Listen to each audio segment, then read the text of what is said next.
தூசுகளின் மூலமா நமக்கு உடம்புக்குள்ள நச்சுக்கள் வரும். தரை விரிப்புகளின் மூலமா நச்சுக்கள் வரும். பெயிண்ட் அடிச்சு அந்த வாசனை மூலமா நச்சுக்கள் வரும். சிகரெட்டு புகை நீங்க சுவாசிச்சாலே போதும் நச்சுக்கள் வரும்.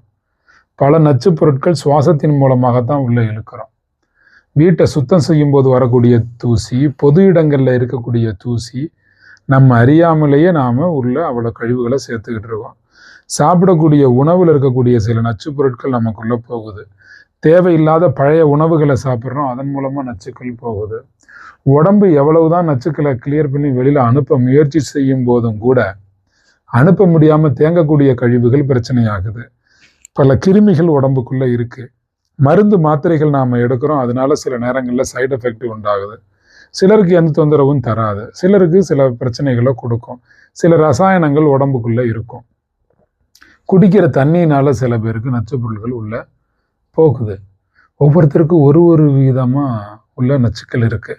எவ்வளவு நச்சுக்கள் போனாலுமே கல்லீரல் அதை வெளியாக்க முயற்சி பண்ணும், சிறுநீரகம் அதை வெளியாக்க முயற்சி பண்ணும். எப்படியாவது நம்ம உடம்பு விட்டு எல்லா கழிவுகளையும் வெளியாக்குறதுக்கு கழிவு நீக்க மண்டலம் நம்ம உடம்புக்குள்ள நேச்சுரலா கடவுள் இன்பில்டு ஸ்டோரேஜா கொடுத்துருக்காரு. அந்த அற்புதமான உடம்பு இயங்கி கொண்டுதான் இருக்கு. அதையும் மீறி நாம திரும்ப திரும்ப கழிவுகளை சேர்க்கிறோம். தூசு